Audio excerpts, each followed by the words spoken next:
Josh said here, Foolhardy Photography, and today I want to talk about the Ricoh GR3, why I think it's still a great camera, but also why it really sucks.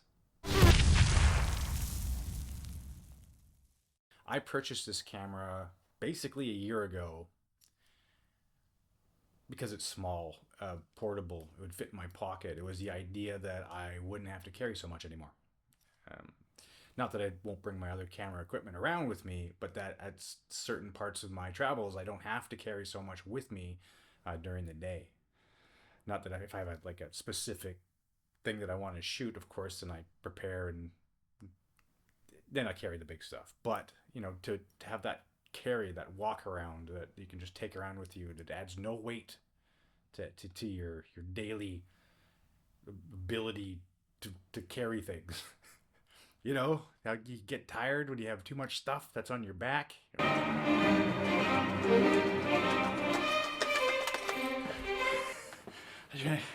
drank 2 beers. I'm very tired. Very tired. Very, very tired. Oh, God. And generally, certain things you also carry around during the day, especially if it's the summer, you carry like extra water. You're probably carrying some food in your bag. Who knows? Unless you're just going from bar to bar eating, whatever they got. That's cool too, because that I've done that. I think the question is like people want to know about cameras and they want to know, okay, what should I get that? What's a good thing about that? And I think ultimately, I think the quality of this camera, for the image quality, the fact that it has a decent and very sharp lens. Yes, the APS-C size sensors are a slightly larger sensor than some compact cameras have. Yes, that's what's good about this camera. That's it, actually. Yeah, there's some good features in it, but there's these same features are sort of around on all of other cameras. So I don't, except for maybe a couple. One being the snap focus. Snap focus is a very interesting thing that I'm actually not accustomed to until I had this camera.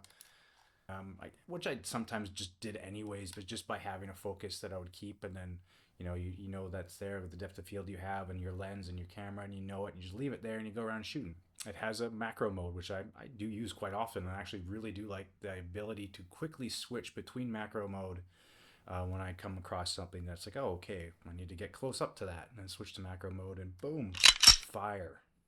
It works. It's good. It's a nice quality this camera has is definitely the macro mode. It does have an intervalometer inside it, which means I can take a time lapse. Not one that will be rendered within the camera, but one that I can take the images and in post production make a time lapse, which I've done a fair amount with. I'd like to do more, but I have done it, and it does work for that. You can do it with RAW. If you want to, a lot of post production, then you can do it in RAW, which I have been doing, or you can just set it to JPEGs. Make sure you have your whatever recipes. I don't use recipes, but if you do, you can set your right recipe, take those JPEGs over to your computer later, and just make a time lapse out of them quite quickly. It's a grand. It's a point and shoot. It's got one lens. You can't do anything more with that. There's other cameras out there, other interchangeable lens camera systems that you can buy for under $1,000 still, and add lenses to them that have all the same features, give or take a few, and bigger batteries, the whole bells and whistles thing. Basically, the one thing going for this camera is the fact that it's small and that it fits in your pocket. That's, yes, it is attached to a decent lens and a sensor, and that's, well, that's what cameras are. That's what they need in order to shoot things. There's like what 3 models of this. There's the X or 3X, which is 40 millimeter equivalent. Focal range is a 28. I prefer that. Some people like wide, some people like a little bit more tight. Then they have a HDF, which is just adding a filter, a weird, stupid filter, like something you could do in post production. That's a whole camera. It boggles my mind. And then they have a whole bunch of other like novelty cameras, which are the same cameras but with like color, and they call them something different, and they're a little bit more money. It's like, no, I get it. There's so many fans of this camera. Fine, I get it. It does have a little special place in my heart too, but I feel like it's gone a little overboard with what it is how it's priced, and the fans of it. I'm a dick. Maybe I'm a dick. You know, go look online. Everybody has their own complaints, but the ones that really bother me the most is definitely the fact that this thing has frozen on me and ruined and simply not picked up photos I thought I got.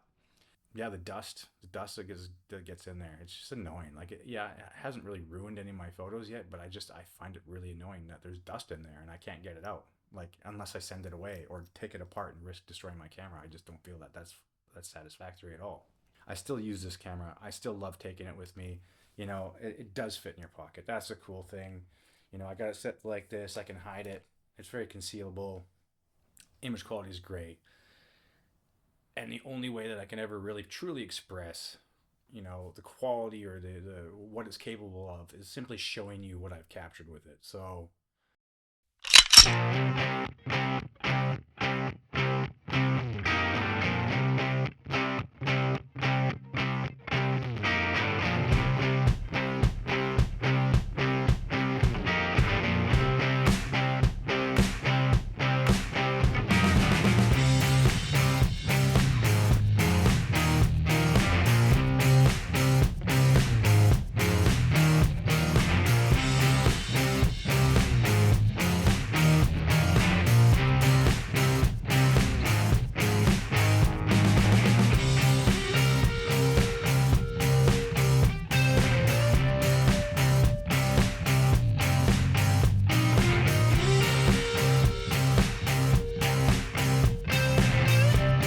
Ricoh can think about the next models that they bring out, maybe that are, you know, easier to clean somehow. Perhaps. Yeah, that's it. That's all I have to say about it. If you like my videos, you know, you can check out my other videos. I have other stuff that I've made. Please do subscribe if you like. I need to make more videos. I haven't been making a lot of videos lately, and it's, yeah, I work full time, so yeah, this is, you know, when I get a chance to even make a video, I'm surprised I made it somehow, you know. So